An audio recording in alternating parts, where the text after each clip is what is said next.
Welcome to another edition of the Sports One. And we are back. We got the full crew in the house.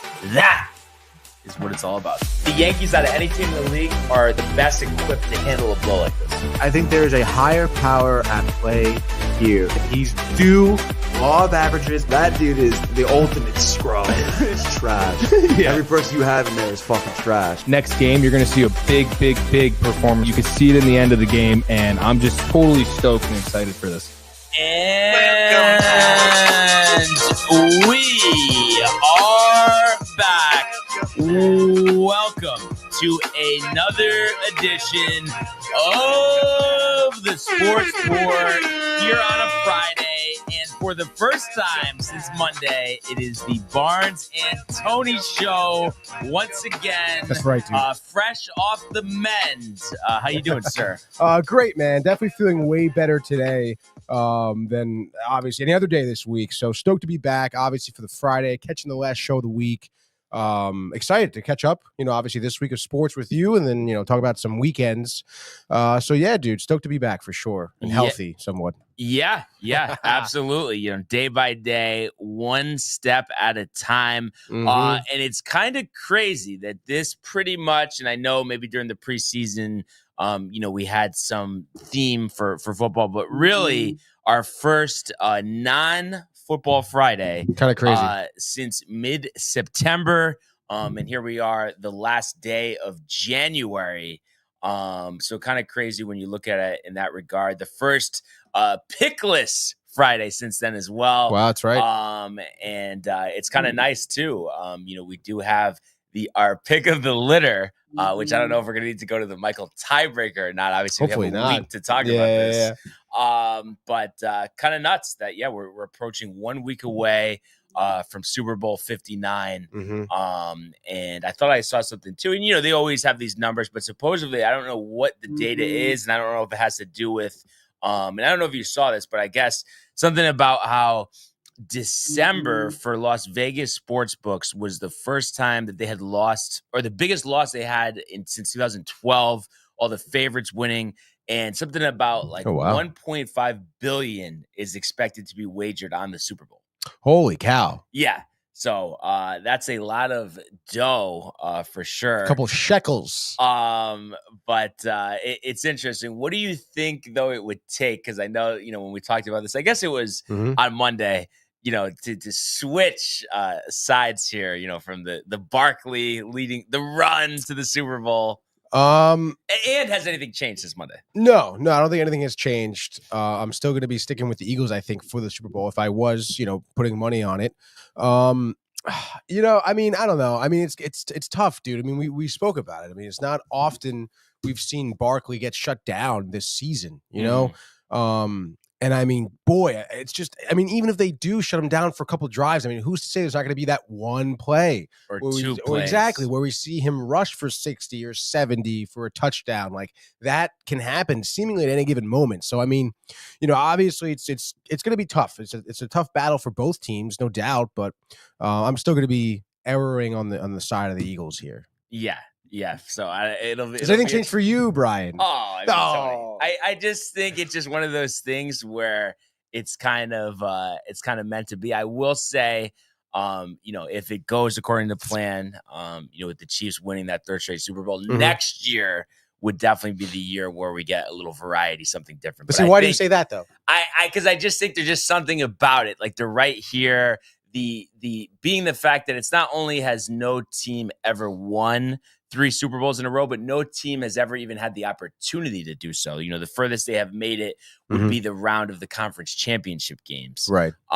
So just because that opportunity is there, and even Andy Reid, at some of the media spots he's done with the lead up to Super Bowl week, has said something like, as this season progresses, as they get closer to the playoffs, he sees just a different look in Patrick Mahomes' eyes. And, listen, the only time he lost the Super Bowl, was to Tom Brady, when he was working with a patchwork offensive line, a gimpy ankle. So it just feels like to come this far, I think they're ready to make history. That's just kind of my thought. Obviously, a lot of time between now and then, and we'll see what the storylines look like leading up to the Super Bowl. I did see longtime defensive end Brandon Graham off the IR. He had torn a pec, I think, back in October, and they're feeling optimistic that he could return for the Super Bowl. Right. That would be a big lift to that defense. I just wanted to see here. So I think he's like 34 years old. He's 36 actually for Brandon Graham, the defensive end. Yeah, it's amazing that he can even, come back. In 11 games, he had 3.5 sacks. But if you look at, his career statistics, 76.5 sacks. 2022, he had 11. That was the highest rate of his career, but just, can rush the passer, decent against the run, and of course a team leader. So that's something that will definitely benefit Philadelphia for sure. And before we move along further here, we do have a bunch of comments if you want to get to them. Oh, yes, of course, dude. Let's see. We have 12 comments. Remember how to do it. Yes, I still remember, dude. Like riding a bicycle here, Ryan. We have Josh B says, "What is up, family? Happy Friday." What's up, Josh B? Happy Friday. He says, "Welcome back, Tony." Thank you, Josh. Happy to be back. Healthy, here, alive. My mother says, "Hi, fellas."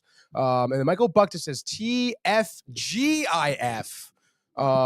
Thank fucking God it's Friday, which I've never seen that variation before. No, I can't say I have either. But we know Michael Buckton, he's a very privy creative to the mind, F-bomb, dude. Crushing on animated characters. I mean, we get stuff that we just don't see every day. I really can't believe the foot. I really would never guess the flop from Snow White to Belle, by the way. And I don't even know who Belle is, but it's just a point. Beast. I mean, we're talking animated characters here. I mean, I haven't seen that before. Yeah, no, I mean, pretty wild stuff out there. Josh B, hope you're feeling better. He says, "I am feeling way better." Michael Buckta wants to know, have any of you seen Robin Hood? It's speaking of fucking classic. I have seen it. I'm sure you haven't. What is it? Robin Hood and Married Men, Steal from the Rich, Give to the Poor, Disney movie, animated. Gibberish, perhaps, maybe. No, gibberish to me because I don't know what the fuck any of that stuff is. Let's see. Michael Buckta, Tony, thank fuck you're back.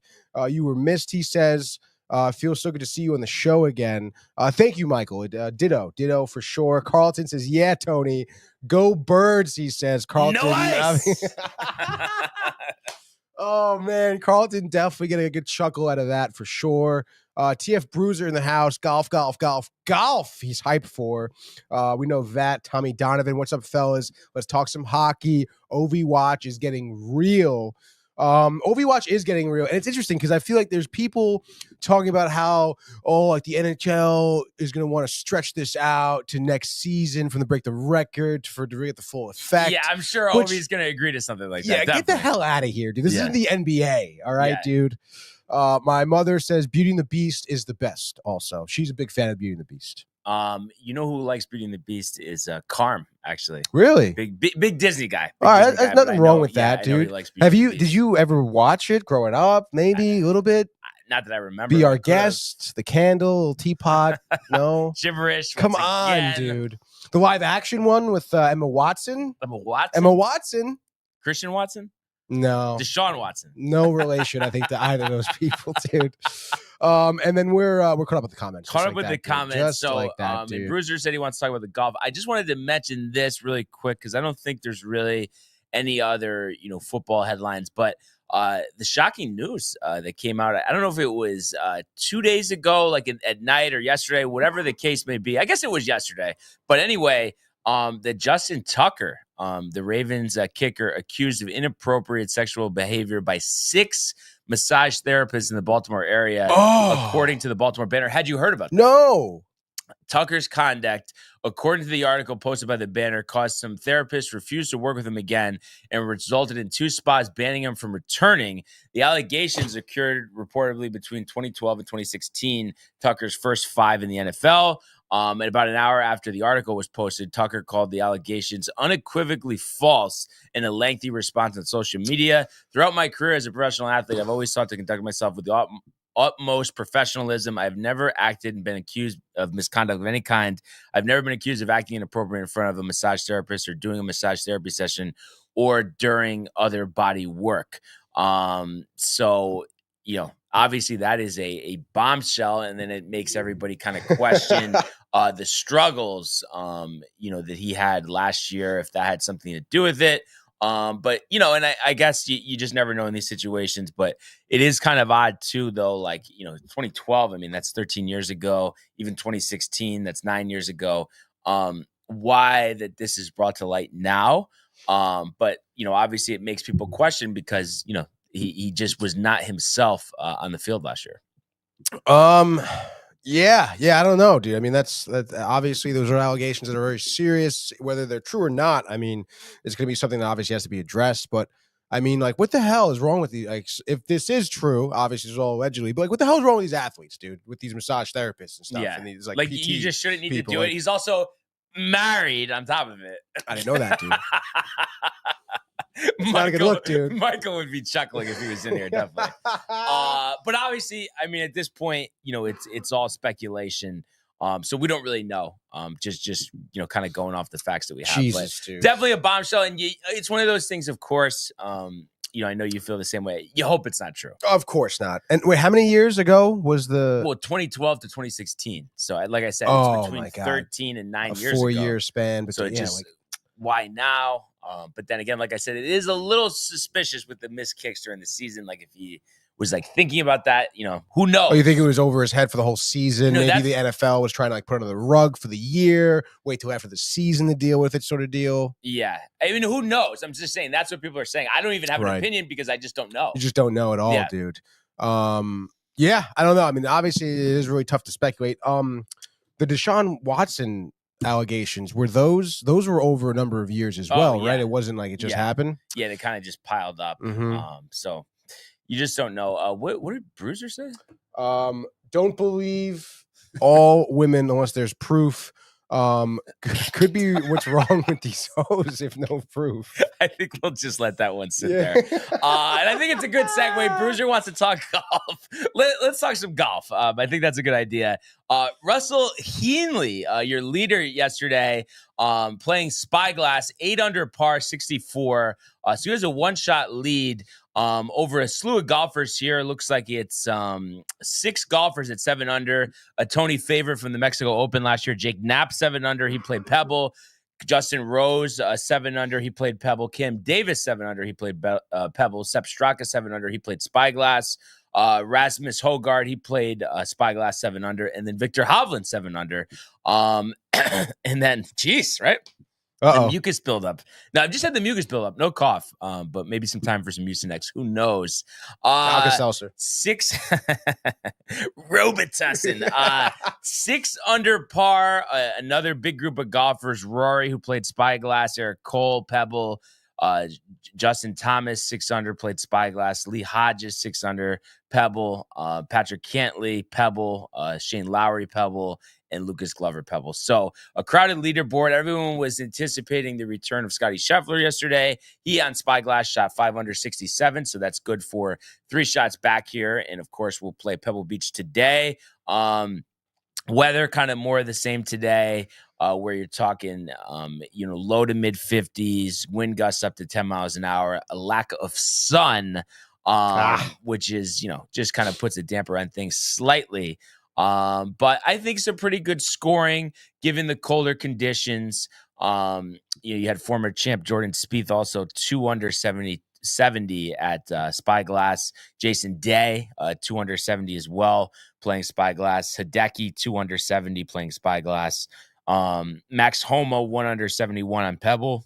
And Ludwig Aubert, 5 over 77, last place, as well as another disappointment. Wyndham Clark, 2 over 74. Most golfers did well yesterday, though. I mean, you only had, 3, 6, 8 golfers over par yesterday. So the courses played well. And it'll be interesting to see how they do today. I don't think there's any rain in the forecast. Might have some tomorrow. And then we'll have a clear day on Sunday. Did you catch any of this at home yesterday? Very, very little. I was Yeah. actually, I saw some of Victor Hovland. Actually, I think it was actually kind of funny. Didn't he say like he sucked or something at Pebble Beach? And then I was coming out here. He's playing pretty well. I'm pretty sure before the tournament, he's like, "Yeah, I don't really play well here. I don't feel comfortable." Yeah, and then he shoots a 66. And then shoots 66. I'm like, Yeah. oh, that's freaking awesome. So I mean, that was cool to watch. But like you said, I mean, it definitely. It's funny because obviously you're talking. You know, I always think of you at this point because you're like, oh, like.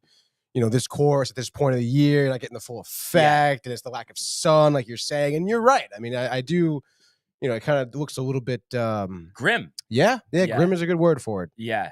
And like I said, I feel like they can adjust it with the schedule, but I know I've talked about that many times. Also, what kind of stings a little bit, 1 week shy. I mean, we'll see how the rest of the tournament goes, but Justin Rose, 7 under 65. I told you, Tony, there was some game left in the Englishman in his mid-40s right now. Who did you pick to win? I don't even know. Well, I don't know if it was Spieth was my sleeper. Boy, I hate that. I got to start writing these things down again. I'm trying to look and see if I could remember from the leaderboard here. Because I feel like I didn't go with somebody who was. You didn't go with Rory? I went with Sanjay M. Let's see. He shot 4 under, so he's 4 back. And he's gonna play Spyglass today. So, yeah, I mean, I think it's wide open right now. You know, JT also. I mean, that's a pretty good performance. 6 under 66. Didn't get to watch as much as I would have liked to yesterday, but I'm definitely gonna tune in some more today. Yeah, it'll be interesting. But scoring kind of seems like it's up, but I don't know if it's like usually it kind of evens itself out because there's usually conditions over the weekend. But I was going over the scoring with trying to think if it was Zach on Wednesday, and everything's like 17, 18 under. So I mean 7, 8 under. You do the math. I mean that's over 20 under par. But I doubt we get there. But right now, it is on pace to have a lot of golfers well under par. Any thoughts on, I know you didn't get a chance before, but now that we've seen one round here, who you like to come out on top here? I did like that Hovland played well. I mean, that's someone who has been, we've been watching for a couple of seasons now, looking at him coming out here. Like I said, shooting that 65 after saying he doesn't feel good about playing here. You'd imagine he does feel pretty good. And I mean, not for nothing, I guess I was kind of impressed with what Rory's putting out there as well, tied for 8th. So, I mean, I wouldn't be surprised if those two are like top 3 come Sunday here. Yeah. Yeah, right. No, absolutely. I wouldn't be surprised if it's, a star-studded leaderboard. I feel good about what Im did on his first day at Pebble. We'll see what he does at Spyglass today. It does feel like though we possibly may get, a big name winning this, and who knows, it could be Rose who's one back. And then Heenley too is one of the more underrated golfers on tour. So, 64, that's impressive. We'll see what Pebble has in store for him today. But definitely a star-studded leaderboard. And then how we've barely talked about it. I mean, how could you forget about Scotty Scheffler? Only 3 back. That's right. So would it really be a surprise if he ends up winning this thing? Right now, as he's 3 shots back. He's a 4-1 favorite to win this thing right now, which is kind of nuts. And you look at value, Justin Rose 65-1 right now to win this. Jake Knapp 90-1.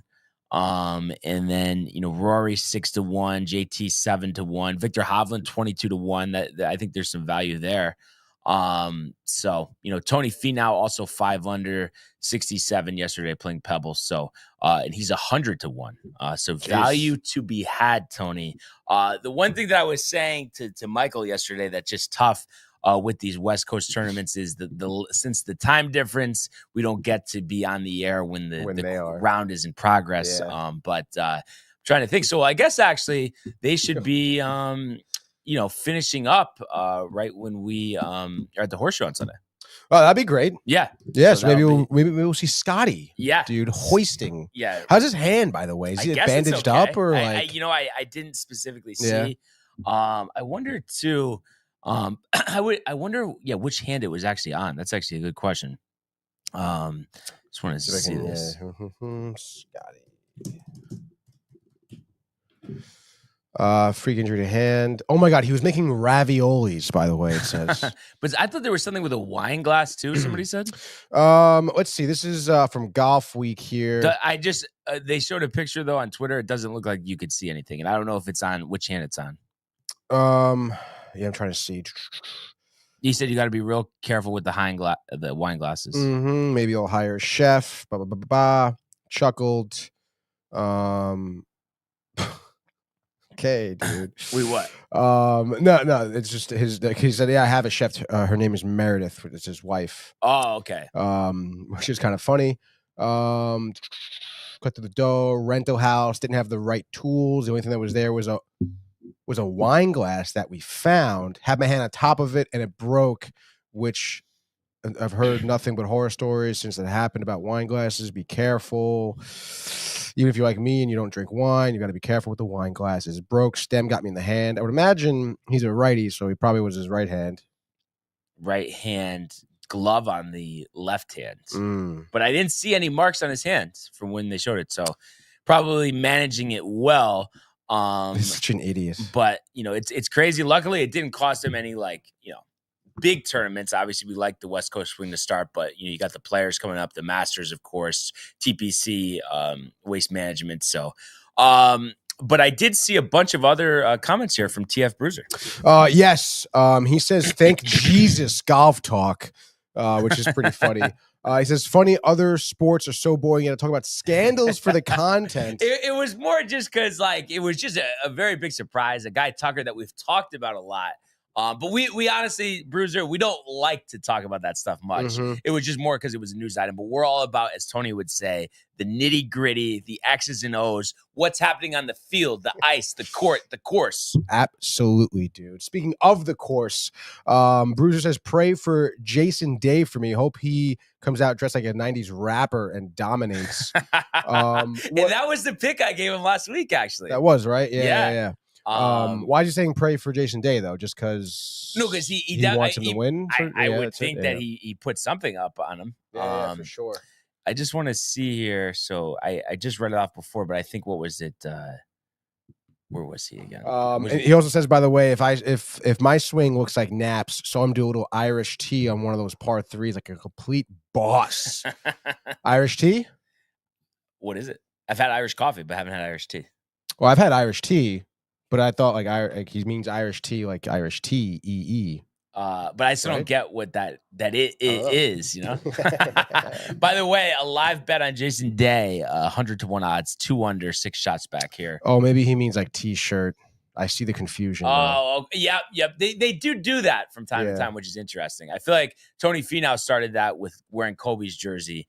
Oh, that's cool. I think it was for the Waste Management, if I'm not mistaken. For the tournament, he wore? Just for 17. Just for 17. Makes sense.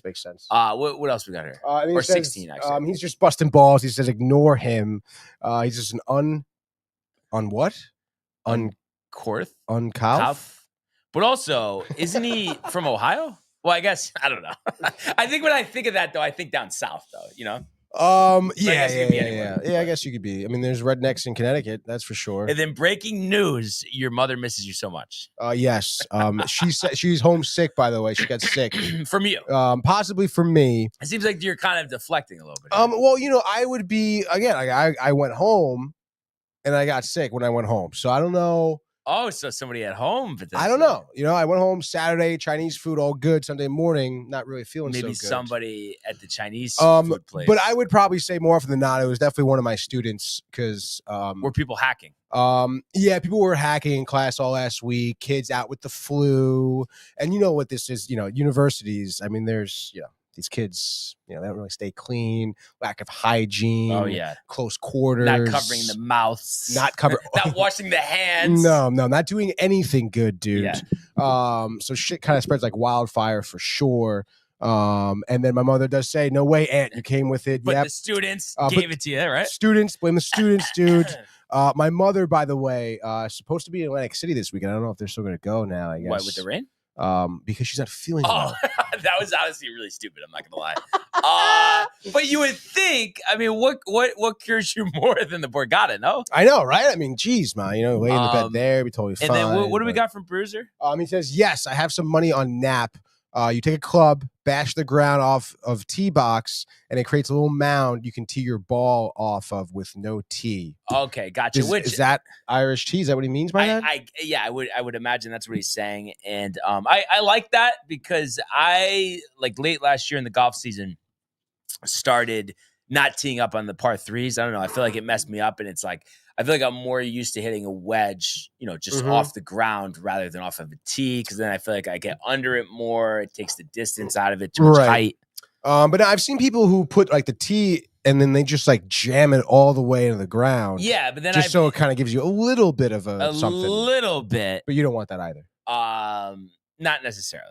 Would you go as far as to doing the Irish tee? Oh yeah, with the mound. Yeah. But I'm fine with it on flat ground too.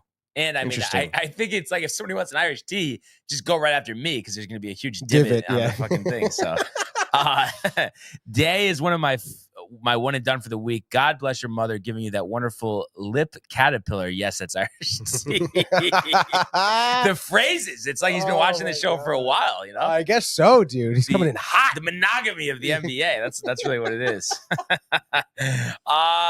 Yeah. So, excited to watch, Pebble over the weekend. We'll talk about it on the Horseshoe on Sunday. But if we could go, Tony, to the world of the National Hockey League. Here he comes. McDavid shoots. Top shelf. He scores. Captain with the overtime winner. That's the middle. Great hit. That's a world-class hit right here. Tomsky stepping. Rick Washington made the full split save. Are you kidding me? Turn. Side of the net. Between the legs and they score. Filthy. David Pasternak. The silver trophy to the Golden Knights. All right. So I don't know if you caught it, but yesterday during the hockey segment, we had a nice call in from Tommy talking. We were actually talking, though, more baseball, but then in the end, I was just asking about the Rangers with the potential trade acquisitions, and still hasn't heard anything definitive yet. But we haven't had you in here since that shutout loss on Tuesday to the Hurricanes.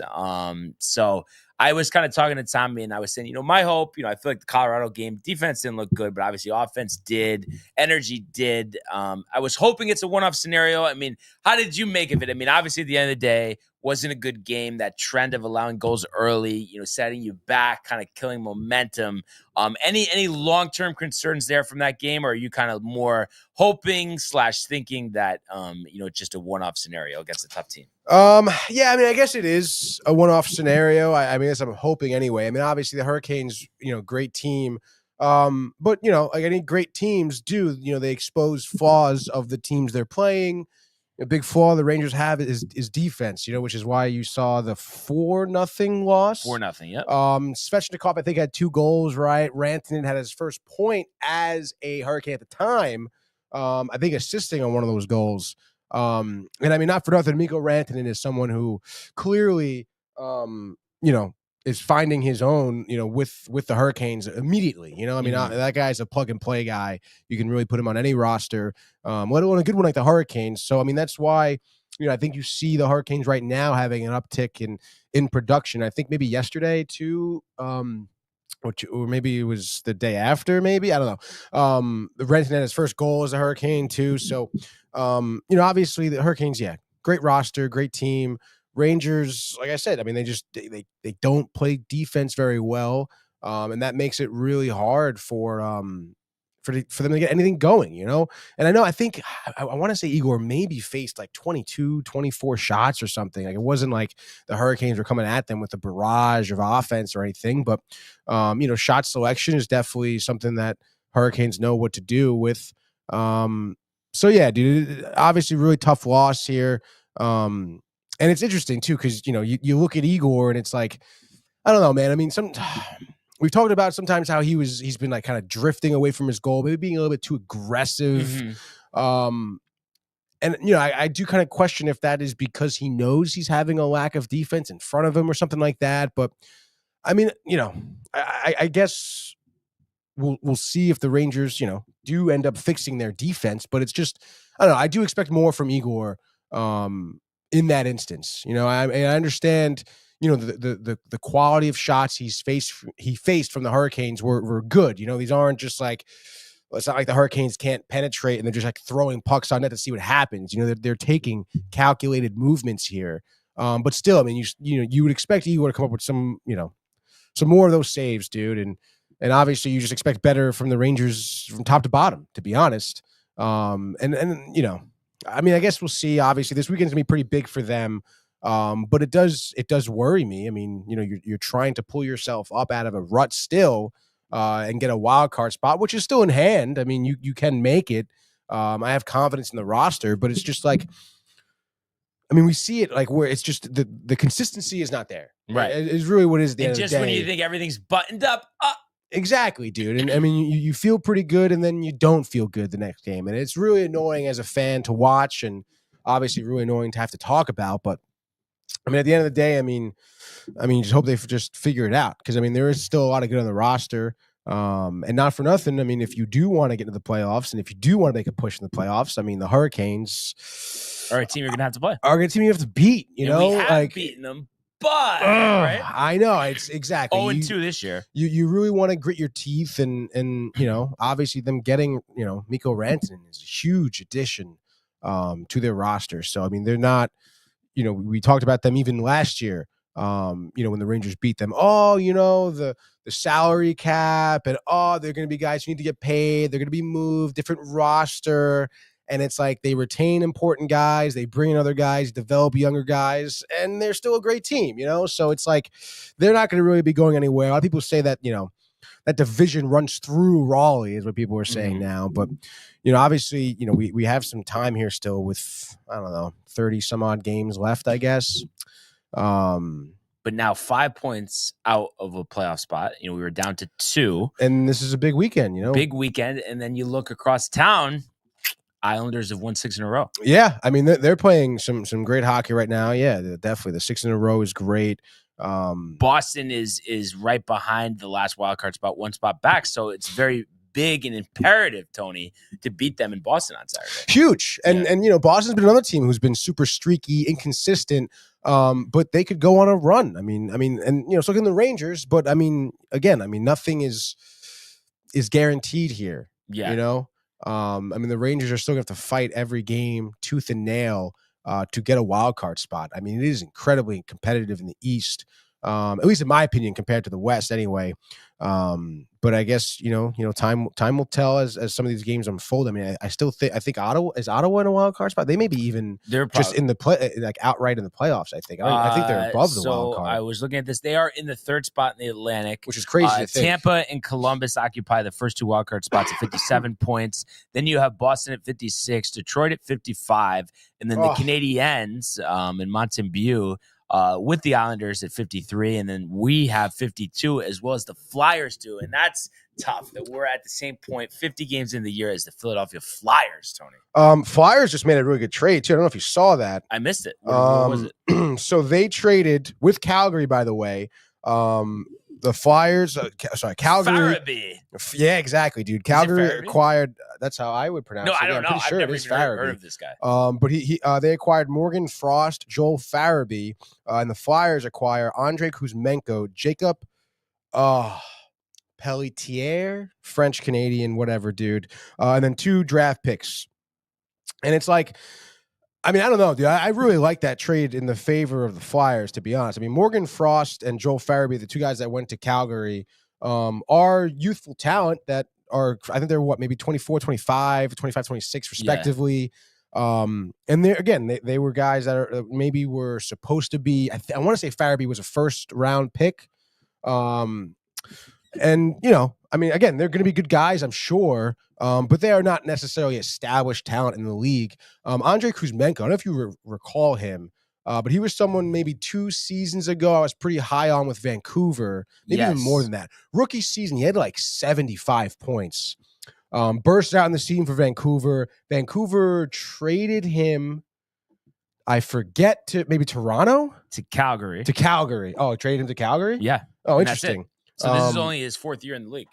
Wow, okay. 3rd year in the league. And he's 27? He's 28. 28. So he must have just played in Russia like for a long period of time. Is that what it is? Yeah, I guess so.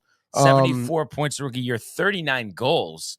But then last year with 22, and he has only 4 in 37 games this year. But again, I question, like, is it Calgary sort of deal? You know what I mean? Like, I still But think they've been playing well. Yeah, no, I guess but so. You're saying like the but I mean, system, just he's getting Jimmy V-seed, except he's good. Yeah, I guess you could say that. And I think he's going to be great for someone like Tortorella for a place like Philadelphia. Yeah. I mean, they're probably going to want to get him as much ice time and the puck as much as possible. And that guy Jacob too, I think he's even younger. I think he's probably the youngest guy acquired in this trade. I want to say no, Jacob. Jacob Pelletier. Yeah. Or Tommy will probably tell us, but 23 or something like that. First round pick 2019. There we go. I think from Quebec City. 28th overall, I think, right? 26th overall. Yes. So again, like that guy is going to be a future, hopefully for a Philadelphia Flyer team. And I think I want to say Kuzmenko, maybe he is a free agent after this season. So obviously the Flyers are going to try and probably re-sign him. But I would say, again, good acquisition by the Flyers. I mean, you're going to bolster some offense for sure. And you're bringing young talent to the team. A couple of draft picks. I think it's a 2nd rounder for next year, and then a 2027 draft pick, I think, too. So, I don't know. I think overall, good trade. I mean, I'm sure if you're a fan of the Flames, too, you're probably a little hyped, I suppose.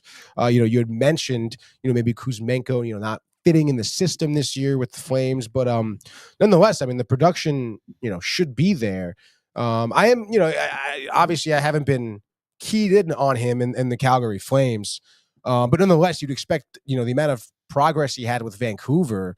And that is with JT Miller and Elias Pettersson. So it's like, if the guy worked well there, why can't he work well for another organization? So, I mean, I would say that's obviously great for the Flyers, evidently bad for the Rangers, if you're pushing to make a wild card spot here. So, again, more pressure on the Rangers for sure.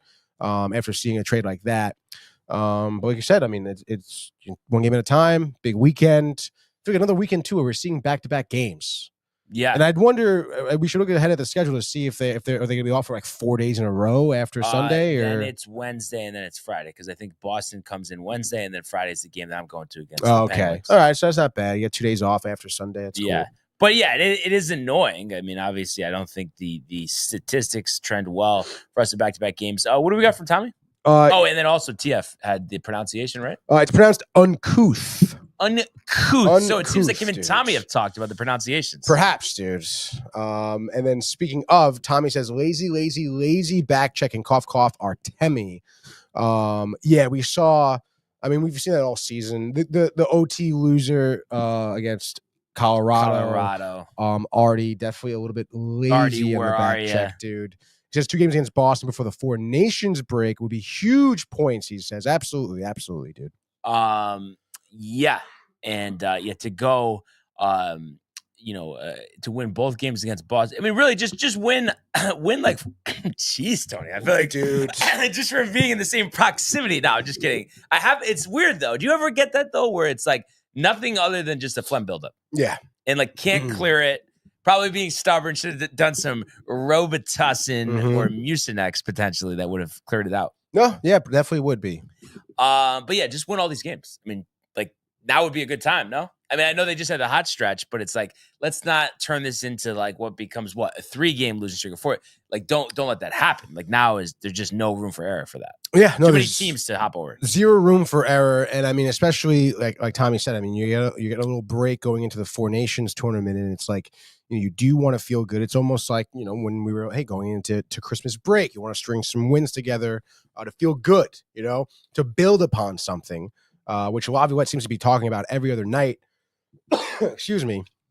So I mean, we'll see. It's 2 teams. Boston, Vegas this weekend that you really can't give them too much leash. And especially Boston. I mean, they have been so vulnerable this year. Like you can't beat them. This isn't the Boston, that set the win record a couple years ago. It's not the same Boston. Yeah, no, it's not at all. And obviously, there's some usual suspects there, but I mean, in my opinion, I think the Rangers have a better roster. I think they have a better goaltender, arguably better coaching. Yeah.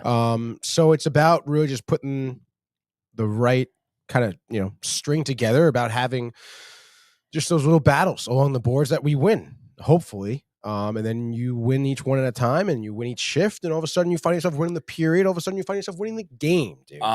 Do you think, due to his recent barking, VC maybe never plays another shift for the Rangers at this point? I mean, feels like he's dying here, was the quote from the Post. Really? Yeah. I mean, I hate to say it, but I guess so. I mean, he hasn't played a shift probably in close to a month, maybe now, right? Oh, okay. Wow. I want to maybe the first week of maybe the first week of this month he was playing, but he hasn't been in the lineup, I think, for a little while. And I mean, he hasn't really produced a ton. So I mean, it's tough, dude. Obviously, to see someone come up through the Rangers organization, I guess. I don't think he was drafted by the Rangers. I forget who he was drafted by. Devils? No. It was, I want to say it was a Western Conference team, maybe, and there was a trade or something when he was in the minors. I don't know. I kind of forget. It's a little hazy, but he did come up with Predators. Predators. Okay, third rounder, Nashville. Wow, it's kind of a long time ago, dude. Yeah. The Harvard product. Yeah, I don't know. I mean, not for nothing, he was a guy that the Rangers, got rid of already, once before, and it's like I think the development wasn't there. And we know the Rangers and how they develop players. So I mean, it was maybe like, I think he went to Toronto and then to Jersey for a cup of coffee, and then he was back with the Rangers, and it was like, yeah, maybe he was, skating better or had a better understanding of the game, but just the production never really seemed to be there. And I mean, even if you watch some of the games from this year or last year with Jimmy Vesey, again, it's like he had those opportunities. Sometimes you'd get the puck on his stick and he just wouldn't be scoring, So I think the development just wasn't there for him personally. Is it because maybe he was moved around so much? I don't know. Is it because maybe the Rangers can't really develop players very well? Probably a little bit. Would I trade him? Yeah. He is 28. 31. Wow. Yeah, got old quick. Got old real quick, dude. I mean, I don't know what that says about me, but yeah. being a year older. I mean, but yeah, I guess, trade him. Why not? I mean, I would think, someone with another team would probably want him, Yeah. Right. Somebody was saying he's on a list of players who haven't played in a while, and I was just looking at this too, how Berard hasn't played since the 9th. Wow. Yeah, I mean, I just saw the comment coming from Tommy too. I mean, he, I guess that kind of maybe echoes even to Berard too. Fourth line has been too good to really move around, and it's tough. I guess that's what happens sometimes when you have a fourth line that's playing really well. You don't want to mess with it. You don't want to mess with it, and obviously, I mean, you're not going to send any of your major cogs down or right. Like healthy. You're not going to do that. So. Obviously pretty tough. I mean, I'm not that upset about Berard, I guess. I mean, he'll get his time, I mean, he's still playing in the minors, right? So because but is he actually in the minors right now? I didn't think that. Is he not? Or is he still I mean, isn't he? Must be.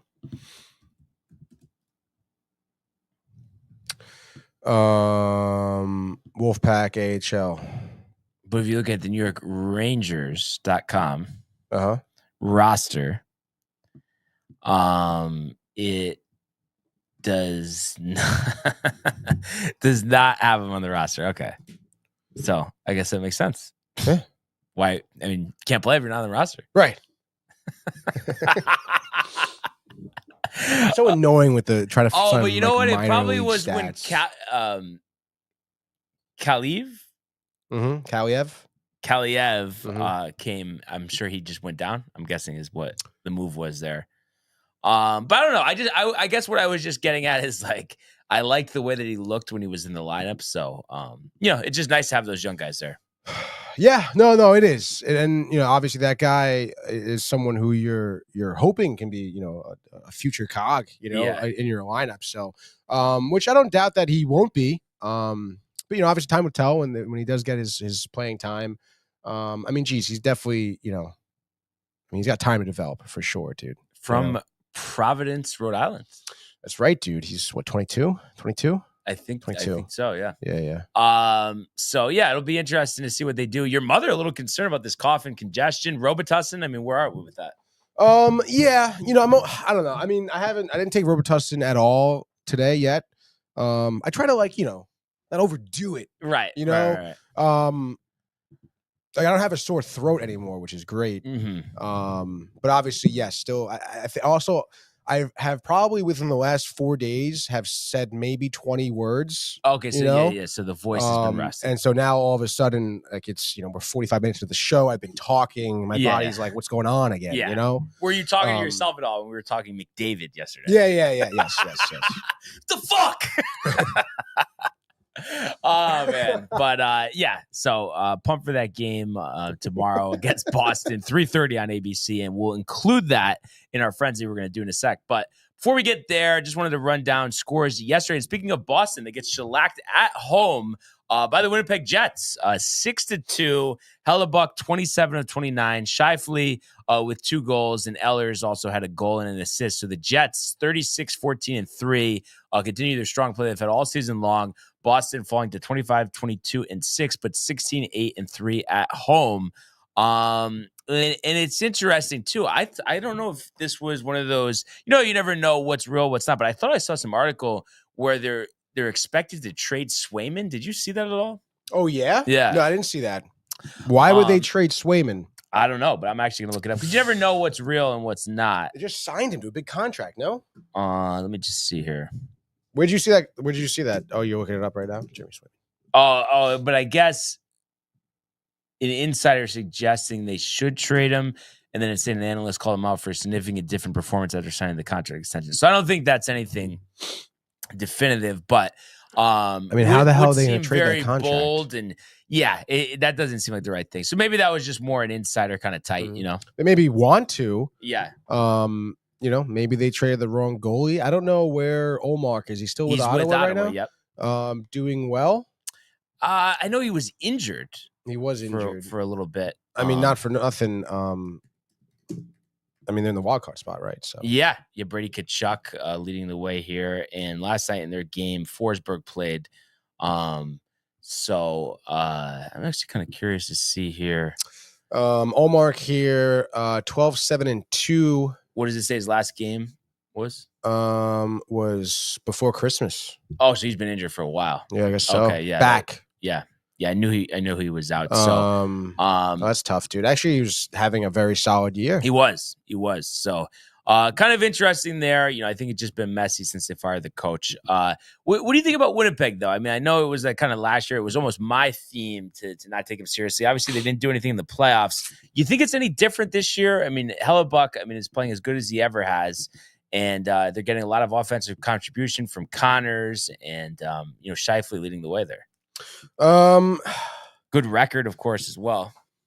Yeah, no, great record. I'm trying to think. They were knocked out first round by Edmonton. I think so. Yes, I think so too, dude. That sounds right. I guess maybe that's just an unfortunate, dealt of the cards there for them in terms of the playoffs, I suppose. Obviously Edmonton, we know what happened with them in terms of the playoffs last year. But they're certainly, a team that's not to be reckoned with. Connor Hellebuck is yet again, a top favorite for the Vezina Trophy here. So, they're not a team to be trifled with. They have a very similar lineup as they had last year. And that Kyle Connor line is just absolutely ridiculous.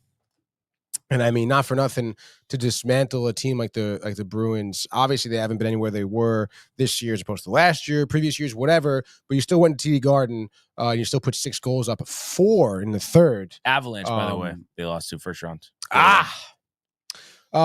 See, yeah. Then who the hell did Edmonton beat in the Calgary? No. Was it? Let's see. Dallas? No. It's so I feel I know, like I'm it's like, just oh so my locked God. into the Rangers playoffs. I just forget what else. And I mean, the NHL playoffs are just grueling, dude. Yeah. Too. It's like lasts forever, so it's like kind of forget where people end up and stuff. But no, yeah, dude. I mean, it's tough because I mean, again, like you look at the Jets and you're like, oh wow, like Colorado. I would be willing to put money on Winnipeg facing Colorado again in the playoffs that they beat them. To be honest. As much as I kind of grit my teeth when I say that, but yeah, I would say they would second time around. And I think the difference maker would be the tender, I suppose. Obviously super tough. I mean, betting against Colorado in the playoffs is, not something people normally do, I suppose. But it's crazy because it's going to be Edmonton beat the Kings. Edmonton beat the Kings. 4-1, yeah. Oh yeah, now I remember that. Obviously, I was rooting for the Kings. The Kings, yes. But yeah, I mean, I know it's so tough because when in the playoffs at that point, it's like, I mean, geez, dude. But yeah, I mean, Winnipeg is no doubt a great team. I mean, not for nothing, they had the hottest start I've ever seen to this year. Yeah, yeah, which seems like eons ago now that we're 50 plus games into the season. I'm sure you love this, and I'm sure Tommy did as well. And I think he sent me something on it. But Marc-Andre Fleury becoming the first goalie ever to have a shutout as a teen and a 40-year-old in what looks like to be his last game at the Bell Center last night. 4-0, 19 of 19 in net. What a moment, Tony, for the grizzled vet playing in his last season. Yeah, dude, it really is remarkable. And obviously, a guy who, not for nothing, Pittsburgh counted him out. Right. So did Vegas. Yeah, definitely. After winning cups. Yeah. You know? Because they had traded for him during the cup season, but then they went with I'm trying to think, was it Thompson at that point? Yeah, it was. It was Logan Thompson at that point. I mean, again, even then, I mean, I remember when Pittsburgh, because it was the expansion draft and you could protect certain players, Pittsburgh did not protect Fleury, and then it gets drafted to Vegas. Pretty sure that's how that went down. And then, yeah, dude, for that guy to double down on himself and continue to perform at a very high level, at a higher age too. I mean, it's super impressive what he did. You definitely got to tip your hat. I mean, another guy who seems to be, making his mark. Obviously, when you're in the Bell Center, you're getting honored, by the Canadiens. So it's obviously, everyone can kind of tip your hat, recognize someone who makes a significant impact on the sport at such a, high age, I guess. I mean, yeah, it's super impressive to see, and going to be sad to see him retire because there's going to be an end of an era for him for sure. But yeah, dude, that's pretty cool stuff. Yeah, absolutely. So it'll be interesting to see. The Wild have played pretty well too. So if they have anything up their sleeves come trade deadline, the Canadiens kind of hanging in there. Similar record to the Rangers, 24, 22, and 5. Ovechkin finding pay dirt once again, but losing in Ottawa to the Senators 5-4. I mentioned the Senators' strong play. Seems like they've went on a run since we kicked their ass at the Garden. But they're up to 27-20-4. The Caps full of 34-11-6. And the goal for Ovechkin in the third period there was his 23rd of the season. The countdown is where? Do you know where we're at with that? No, I don't. Let's see. How many goals does he have? He has 23 this year. The number to beat is 894. So we're 18 away. 18 away. Okay. I think it's 894. So I mean, boy, that seems like it kind of works out perfectly where it would be right towards one of the last games of the season that he would be able to get it. That would be kind of nuts, dude. With 30 games left? Yeah. Give or take. Yeah. So quite the performance from him. And I think he's 39, right? 39. Always number 9. So he's number 8. What do you mean number 8? It's jersey number. Oh, come on. All right. Anyway, Lightning off the Schneid last night. This is actually one I predicted. I think I even said the Vasilevsky shutout. All of a sudden, the Kings are struggling. Hagel with 2 goals and an assist, but Vasilevsky 28 of 28 in net. So they moved to 27, 20, and 3, 16, 7, and 1 at Amalie Arena. The Hurricanes with a win 3-2 over the Blackhawks. Maybe not as easy as they thought, but Mikko Rantanen making his Lenovo Center debut. Did have a goal there. Slavin also scoring for the Hurricanes, and they improved to 32, 16, and 4, 20 and 5 and 1 at home, which is an impressive mark. And Kochetkov, 18 of 20 in net. Seth Jarvis also had his 20 on a shorty. And Slavin, that was his 4th, and Rantanen, that's his 26. Bedard did score to make it 3-2, about 6.5 minutes in the third, but no more goals for Chicago, and that was Bedard's 15th of the season. As the losses stack up, you wonder if the frustration is as well for Connor Bedard. But and I mentioned the hot streak for the Islanders, the 6th straight win in Philadelphia, 3-0 last night. Sorokin pitching the shutout. So new life there. And it's kind of crazy, though. I do feel like they almost remind me of the difference being, though, that Edmonton advances in the playoffs. But they do remind me of Edmonton, where I feel like in a season, Tony, the Islanders have several seasons of their own, where they're terrible, then they're red hot, then they're terrible again. And right now, it's an upswing, and it's just going to be interesting to see, do they make some moves at the deadline? I know Corey, was texting me a lot yesterday. His frustrations, it's kind of been like this, repetitive pattern since they were in the Eastern Conference Finals. I think against the Lightning in a Game 7, maybe 5-6 years ago. And it seems like it's been repetitive since Barry Trotz walked out the door there. Yeah, dude. I mean, obviously pretty tough go at it, I suppose. But right now, the Islanders, I mean, they're getting hot at the right time. Yeah. So it should be interesting to see, I guess, if they keep it up. Sorokin, I'm pretty sure, has had a pretty phenomenal year. After getting benched for Varlamov last year. Yeah, which is, again, I mean, the whole, the goalie timeshare stuff is very interesting. When you do have that, I mean, we're seeing how situations like that unfold in Boston. You get rid of one, then the one you got rid of is doing well, the one you kept is not doing well. What do you really do here?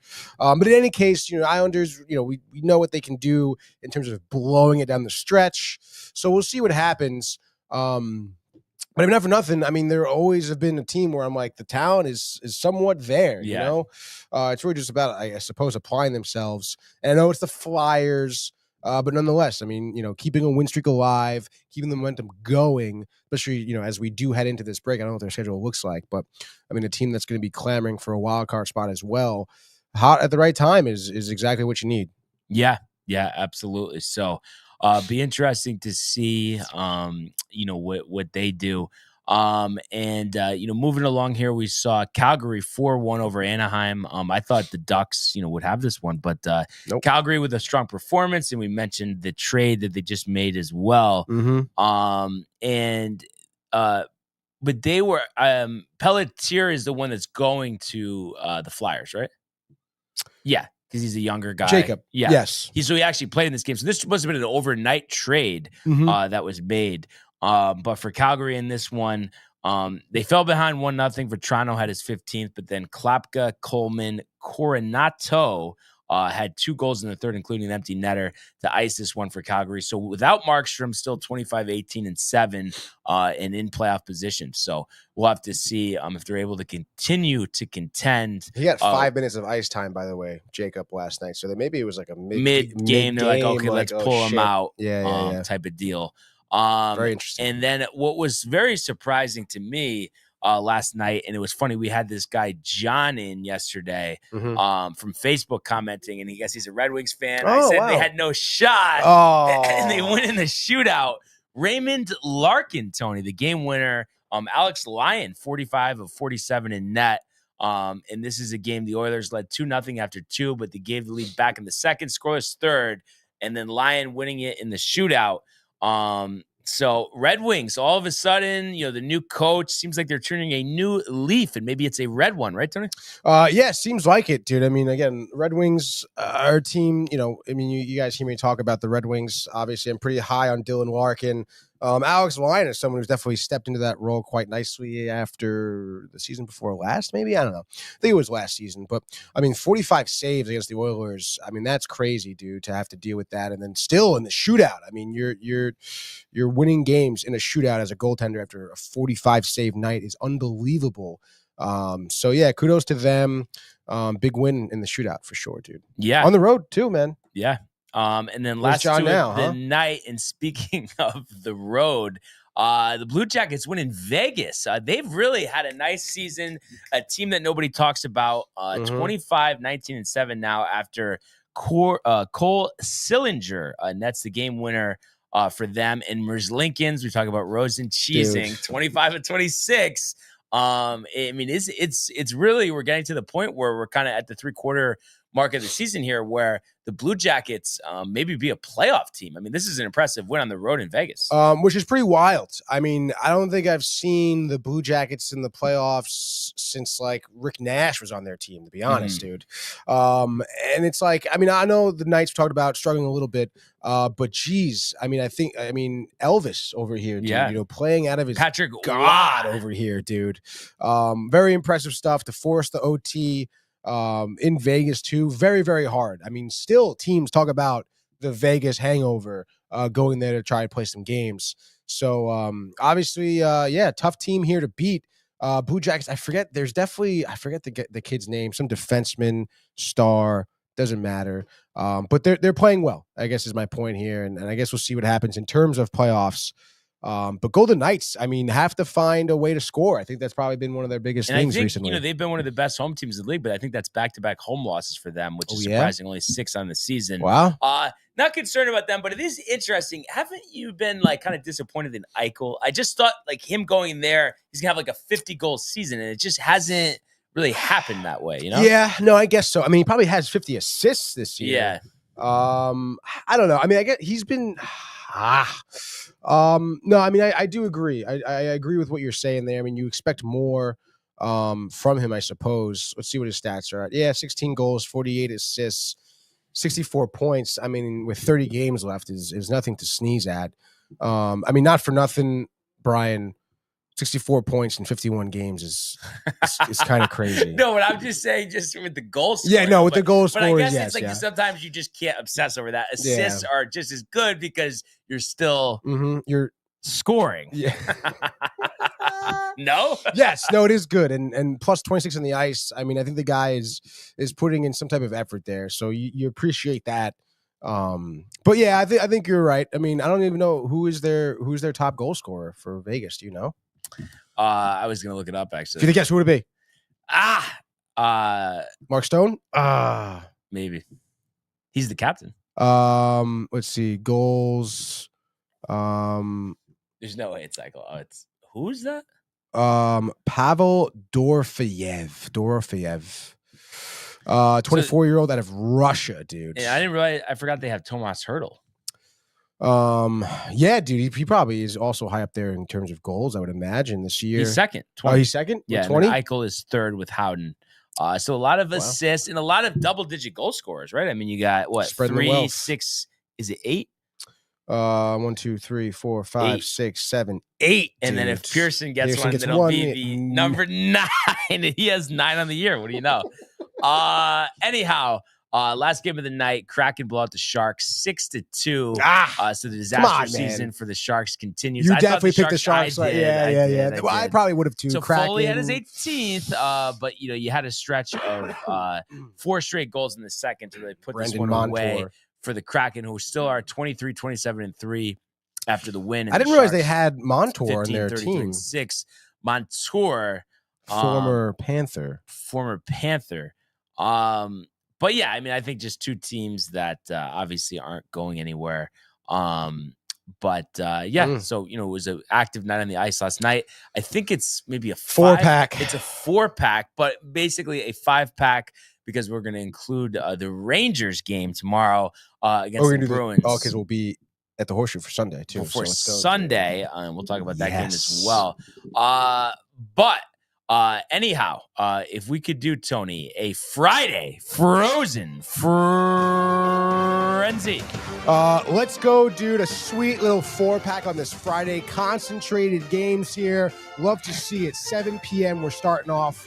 NHL Network. You can watch this game as the Buffalo Sabres take on the Nashville Predators here. Nashville's coming in at minus 130. Buffalo plus 110. The home dogs.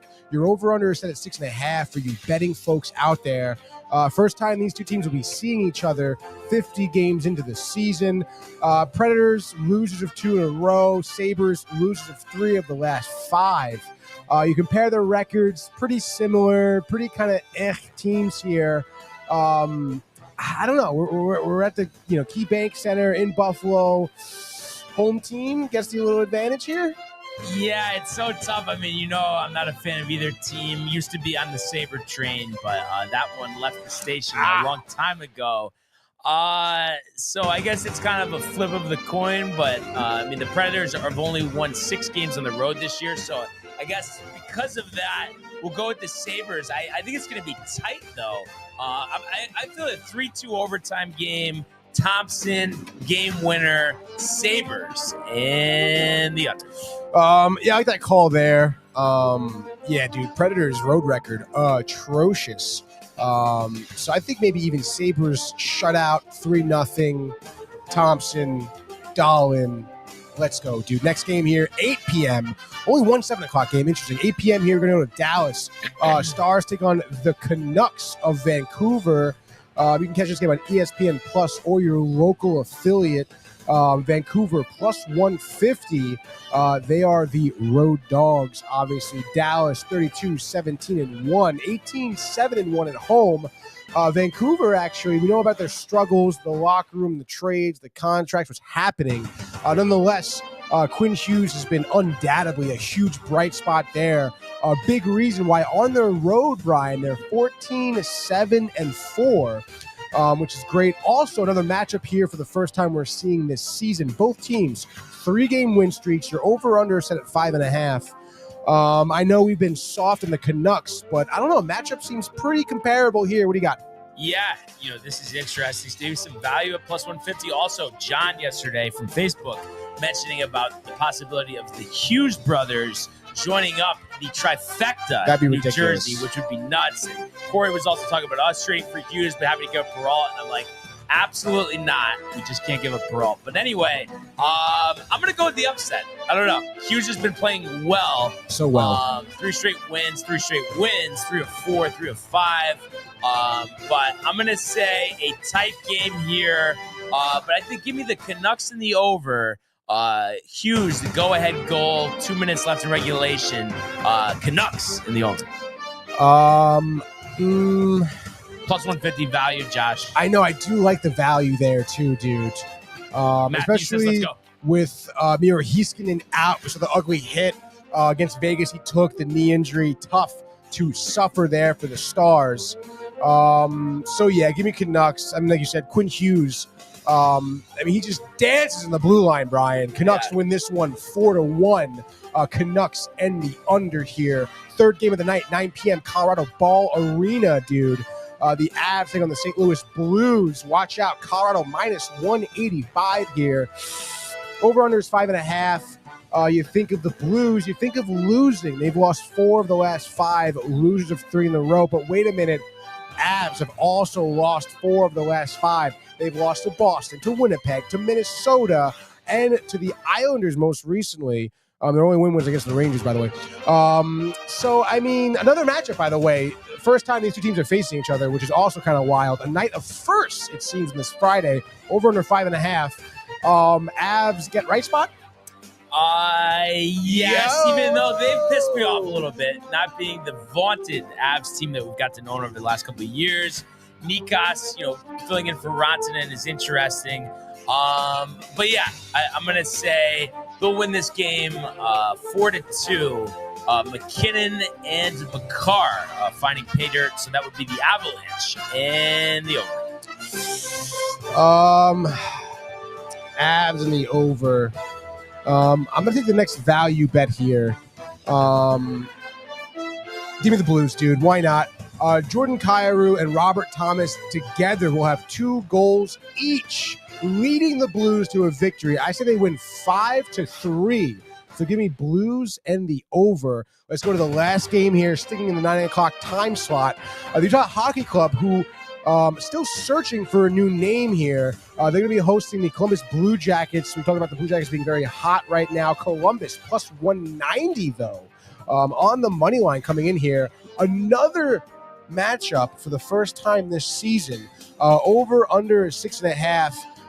Hockey Club here of Utah, losers of 3 in a row. Their home record isn't great, 8-11-5. Not to say the Blue Jackets' away record is great either. But interesting why Utah is minus 225 here. What do you got on this one? Yeah, I think people would think the Vegas trap. It's probably the back-to-back Nomers Lincolns. So I'm going to go with Utah. I think there's a reason why that line is what it is, Tony. How about a Vizmelka vintage performance? 31 of 32, 3-1 Utah. Keller, 2 goals and assists. Utah in the under. Utah. Tony's falling for the Vegas trap. I see it in your eyes. I mean, I would really like to go with the Blue Jackets. Tarasov, I forget. I want to say maybe we saw him play the Rangers and it wasn't good at all for him. But I'm going to take a shot in the dark here, Brian. Why not? It's Friday. Live a little. The plus 190 on the money line. I'm going to say Kirill Marchenko leading the Blue Jackets in goals this year with 20. Nets 2 tonight. Zach Werenski, couple goals, maybe an assist. Blue Jackets going to win. I'll say high scoring, both sides of the puck here. Blue Jackets edge it out. I say, why not? Marchenko, OT winner, 6-5. Utah stays home. Losers, dudes. And just like that, that's your Friday Frozen Frenzy, but we still have the Rangers on Saturday. Almost forgot, dude. Are we doing Sunday too or no? Just a Saturday game? Do Sunday too. Go. All right, dude. Saturday, dude. Quick turnaround here. 3:30 p.m. You better wake up. The Bruins of the TD Garden will be hosting the Rangers. Obviously, no lines out yet. I would say Rangers maybe are plus 110, maybe even. I think both minus 110, if I had to guess. Oh, yeah, that's a good call right there. Definitely 5.5 on the total there, the goaltending, whatever. But nonetheless, the Bruins, they have lost 3 of their they have won 3 of their last 5. The Rangers have lost 3 of their last 5. But earlier this month, Rangers edged it out 2-1. It was one of those classic wins. You know, Rangers score 2. They hold on. The goalie was pulled. They still figure it out. They win the game. Tightly contested. Same outcome tomorrow? Yeah, I think so. I think Igor is going to go 38 of 39 in net. As Jay live comment says, Rangers always be edging it out. And I think they win 3-1.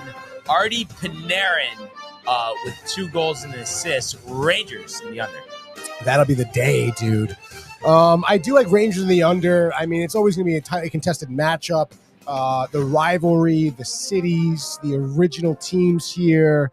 Yeah, I would say maybe Rangers, maybe even a 3-2 game.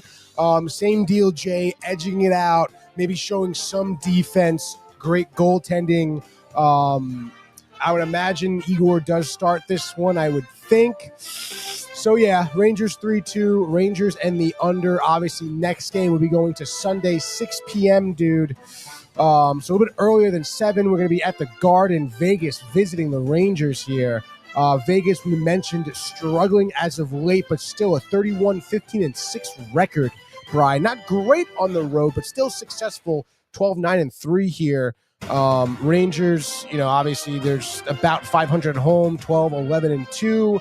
I would say the Rangers here are probably going to be plus money at home, possibly. I would say plus 110 again here at home. Over, under, probably bumped up to 6.5. Why not, dude? What do you got here? Yeah, I am going to say quick vintage performance, little redemption game. Vegas thought he wasn't good enough. I think 1-0. And it's going to be Matt Rempe, the game winner.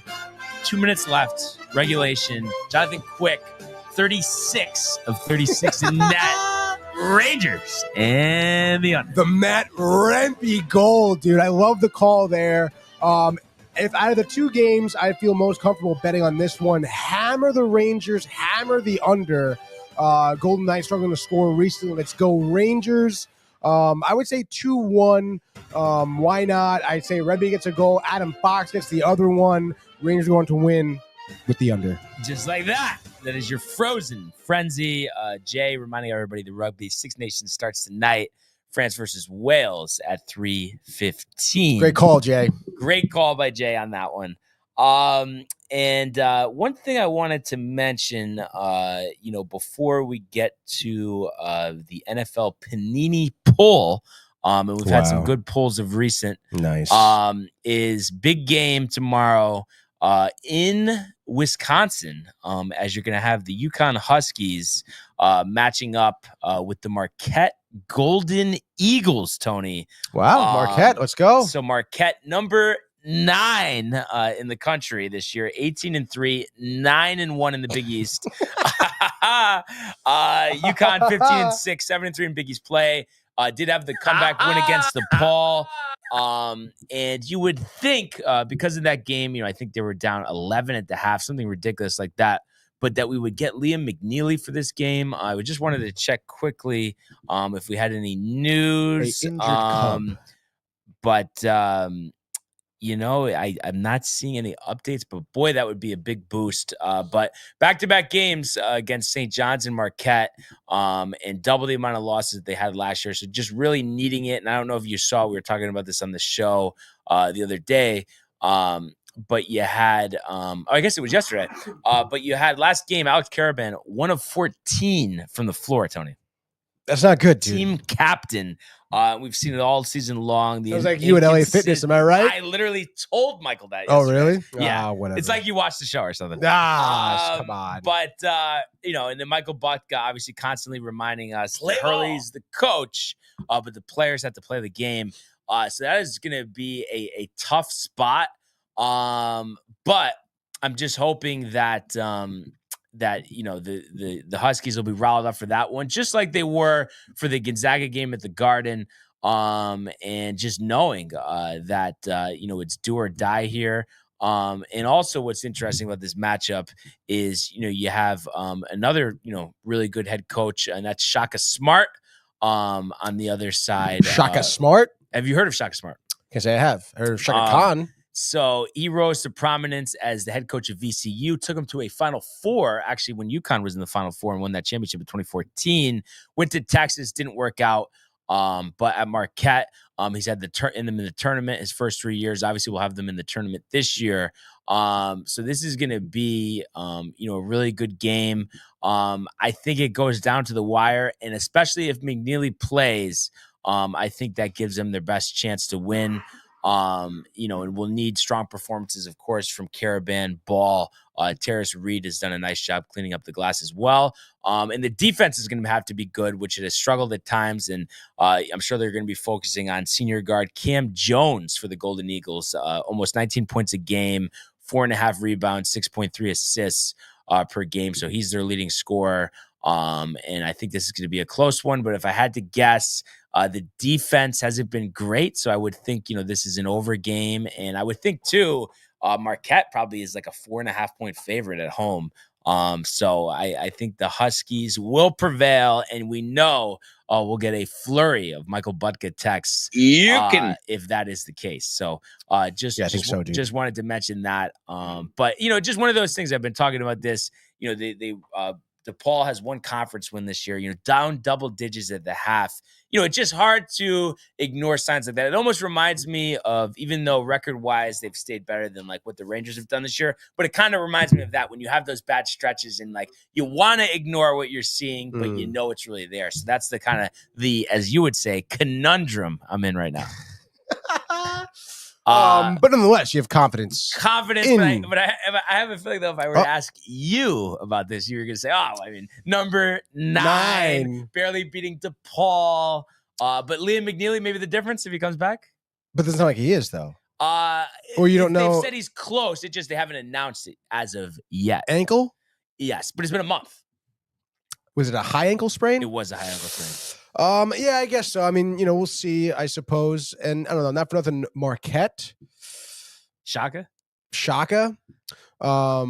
So yeah, I don't know, dude. Also, I'm pretty sure Harrison's fiance went to Marquette. So let's go Marquette, dude. Wow. How about that? Little selfish there, Tony. And then let's see. Oh, yeah, before we get to the poll two, just a quick couple baseball notes. What do you think about Scherzer 1 year, 15.5? Toronto. Yeah. Tied to the Mets income? Or you weren't you didn't need Scherzer?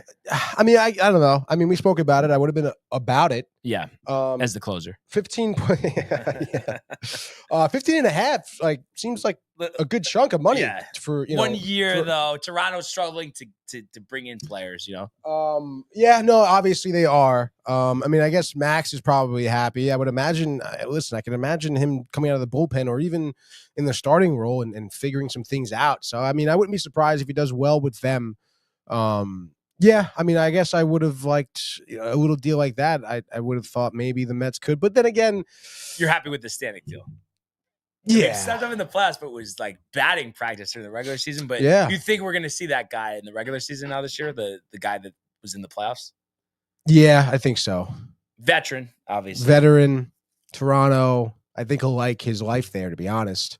So I don't know. I think some more pep in his step. But then again, who knows? I mean, maybe he just didn't want to go to the Mets again, So if it didn't work out. So whatever. And then the Mariners bringing back Jorge Polanco 1 year, 7.75. So that makes sense. The thing that I like about that is simply that the Yankees aren't going to sign him because that was a guy that they had thrown around. Really? I think he had made an All-Star team before with Minnesota, if I'm not mistaken. Makes sense. Hit 33 home runs back in 21, but I don't know. He's just a guy that I was never that impressed with. This would show us if he made the All-Star if you go to career stats, right? Down? One All-Star team in what year was that? 2019. 22 and 79. But Seattle last year hit 213 with 16 homers, 45 RBIs. Kind of odd that there was no 9 statistic to read off there. Do we get an Alonso resolution this weekend? This weekend, dude? I don't know, man. Yeah. It doesn't really seem like it. I mean, press conference concerning, though? Press conference, very concerning. Zach said that they're negotiating, so he felt all right when I asked him about it. They're back to negotiating? That's what they said. But, yeah, but it was tight. Tensions were high, dude. And I mean, I know. It's kind of crazy. The fact that it's just Boris, too, is just making it even worse. But listen, I think that everyone is in the same, at least in terms of on the Mets side of things, people want Alonso back, but just at the right price. And it's just as simple as that. There's no reason to be overpaying for him. And not for nothing, I don't think Alonso has really any leverage at all, right? Yeah, I mean, Toronto, they've talked about, I don't know if that deal is still out there or if he wants to go to Toronto. Like Toronto, the Angels organization he spoke with as well. I mean, give me a break, he's not going to be, clamoring to get on those rosters, I don't think. Yeah. And not for nothing, I would think with Toronto, yeah, maybe you could throw Pete at the DH position. I don't know who Toronto's DH is right now, but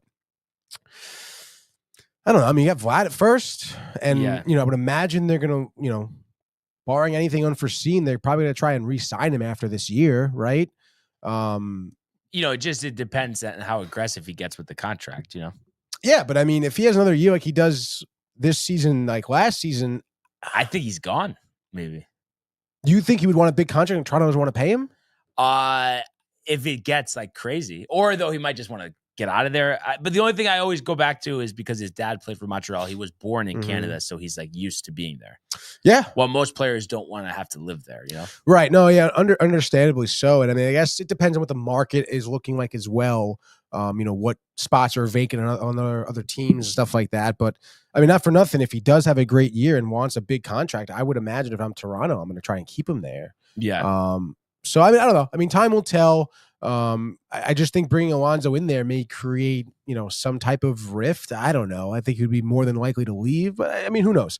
But I don't think Alonso's going to end up there anyway. So, I mean, I think time will tell. If I were to guess, I think he ends up signing with the Mets again, maybe obviously in, more of a favorable deal for the Mets, if you want to call it that. I suppose. I still think the money they're offering him is fair. But I don't think it'll happen this weekend. So we'll keep an eye out for that. I mean, I think it could possibly be like spring training. Wow. I mean, we've seen it happen with Boris before. Yeah. No, I guess, you definitely have a point there. And, the Bregman saga continues on. So we'll have to see as we inch closer and closer. We're inside of 2 weeks, I believe, for the first teams to report to spring training. So we love that. But it is time, Tony, for an NFL Panini pack pull. Let's go, So the 15 cards, no water on the desk today. Was that a problem yesterday? Be the struggle. Well, yesterday was the baseball. But water on the desk. Water on the desk yesterday, yes. Yeah. But, baseball, damage the cards? 4 cards. No. I meant the fact, because it's 15 names to read. Oh, no water. Yeah, okay, I see what you're saying. Yeah. yeah. Do you want some water? No, I'm good. It's all right. I mean, it's just one of those things. It was kind of a joke. Taking it so seriously, but it's all right. All right. We're going to get started off with a legend from the then Washington Redskins, Mark Rypien. So that's what we got for our first card here. We go to New England for the running back, Rhamondre Stevenson, who has looked good at times. You think, maybe with Drake May progressing and Mike Vrabel in town, he could be a good running back for years to come there. Oh, yeah. Kind of a no-namer here, has struggled in action, Tyson Bagent. Oh, no. So you never know. Career revival incoming. Could be the next Chase Daniel. Who really knows? From the Dallas Cowboys, number 88, CD Lamb. Ooh, one of the best receivers in the game. We love to see that. Another throwback from the single bar face mask days from the then St. Louis Cardinals, Tony. We have Jim Hart. Nice. Wow. 38 touchdown passes to Mel Gray, an all-pro and multi-year Pro Bowl wide receiver in the 1970s. So very nice. Turning back the clock here. Love that. Another legend, and this is a throwback card, was labeled a bust before going to the San Francisco 49ers and teaming up with Bill Walsh. Steve Young, a little Connecticut flavor, the Greenwich native, Tony. So we love to see that one as we are 6 down, 9 to go. Was once suspended for an entire season due to gambling. Oh, no. Has found somewhat solid footing since signing with the Titans. Calvin Ridley. Oh, that's funny. He was on the Carolina Panthers. Now he's been a free agent. I think he's been cut 5 times this year. Played pretty well in the Steelers and just has not found a home since. Deontay Johnson. All right. This is a Dominator car and a guy that has been a dominant safety for more than a decade, Tony. Number 22 from the Minnesota Vikings, Harrison Smith. So this is a good card here. Very nice card. An all-time legend, I'm sure. Future Hall of Famer. 9 down, 6 to go. So short. From the Tampa Bay Buccaneers, a top-rated rookie, Graham Barton. And as you could tell, a big boy on the offensive line there. Oh, my God. Huge boy. And from the New England Patriots, he hopes to not be remembered in a negative way after winning that last game of the season to prevent them from getting the number 1 draft pick, Joe Milton. From the Denver Broncos, formerly of the Detroit Lions and the Rams, Josh Reynolds. Nice, dude. All right, and what do we got? 3 more. Let's go, baby. And I think some pretty good ones. This is probably the best of the bunch from the Detroit Lions, Sam Laporta. Yeah, there we go. A good card there. Has made a splash since coming out of Iowa at the tight end position. From the New York Giants at the time, went to the Minnesota Vikings. I would imagine a free agent now. Danny Dimes, Tony. Oh, my God. Never can have too many Daniel Jones cards. And then lastly, again, some local flavor the all-time legend, coming off a disappointing season. Will he be back? Will he be not? Aaron Rodgers. Dude. So we'll see what happens with him. And this is just a thing to win a contest, so that will do it. As that is your Panini pack pull. Lots of talent there, though. If you think about CeeDee Lamb, Steve Young, Aaron Rodgers, Sam Laporta, Harrison Smith, the Dominator cards. So kind of crazy how they go 15 packs of card here. Yeah, it's a marathon, dude. What would you say was your favorite on that one? That's a great call. I do like Sam Laporta a lot. But I guess I gotta go with the Aaron Rodgers card, right? I mean, to end on that one too, that was nice. You think dude. you're saying like he's coming back next year just because? No, I mean, I always kind of thought he was coming back, honestly. But I mean, hey, he's the cover on the box, right? He is the cover on the box. So yes. is he like? I mean, is he supposed to be like a valuable card? Or? I mean, I guess we'll have to do some research. Right. But I guess we'll see if he does come back. Aaron Glenn seems to be kind of like we're gonna be. Well, I think he just wants to set the tone and make sure that it's not going to be the nonsense, the drama that we saw last season. Yeah, rightfully so. Yeah. And you love to see that your head coach. Exactly. A couple comments on a Jaybird. Yes. He says, was there a 1,000 episode celebration ? No, there wasn't. Because it hasn't happened yet. This is only number 952, Jason. And he says, hold on to that Milton card. Okay. All right. And then he says, Aaron coming back to New York. Seems to be the consensus, the dead money, but we all just want to avoid the drama. That is for sure. Will there be any binge later, Tony? There will be a binge tonight, dude. 8 p.m. normal time slot. Robitussin on hand? Robitussin, yeah, I guess I don't really have the Robitussin on hand. It's back home. So it'll be fine, dude. Barring any unforeseen circumstances. The show starts, just make sure. Come on, Tony. Anyway, what's on the docket? Well, I watched a couple Oscar-nominated movies, this past week being, bedridden. So I'll be talking about Emilia Perez, which has been nominated for, I believe, the most Oscar nominations by any movie ever. Does it deserve it? Who knows? Find out. Tune in. I'll also be talking about Conclave too. I know Manny watched that. Manny will be back in studio. So as the Oscars, which is coming up in March 12th, perhaps, second week of March, I think, is coming, obviously, before we know it, we'll be here. Very important to get those, movies in, dude. Want to make sure you can properly rate these movies and discuss. So it's going to be a good episode, I think, too. Tune in Friday night, be back in the saddle. Should be good, dude. How are you with watching some of the Oscar-nominated movies this year? Yeah, I would say I've watched a total of 0 movies the past year. Yeah. I probably watched 1 or 2, but I'm a show guy. I don't know. Yeah, I just think shows are better than movies, especially this like now. Maybe back in Entourage, the day that was different. Entourage, we're still moving along dude. there. Ari, how are you? Also, I just saw this, and JD actually reposted this. The NHL and the NHLPA are forecasting significant salary cap bumps on the current $88 million ceiling in the coming years. Great time to be hitting free agency, $95.5 million this offseason, $104 to the following year, and then in 27-28, $113.5. So I think that's great for the game, and it shows revenue is increasing. I would guess from the TV deals. I don't know if you saw this. I was looking it up, but it was saying attendance in decline. But I feel like that's just depends on what market we're talking about, right? For the hockey attendance? Yeah, I think so. I mean, not for nothing. I mean, it doesn't seem like the Bruins, even the Rangers. I mean, those big market teams. I don't think attendances are in decline. Yeah, and if they are, I mean, it's like fractions. Right. Like it's still overall, it's strong. Yeah, I would think so.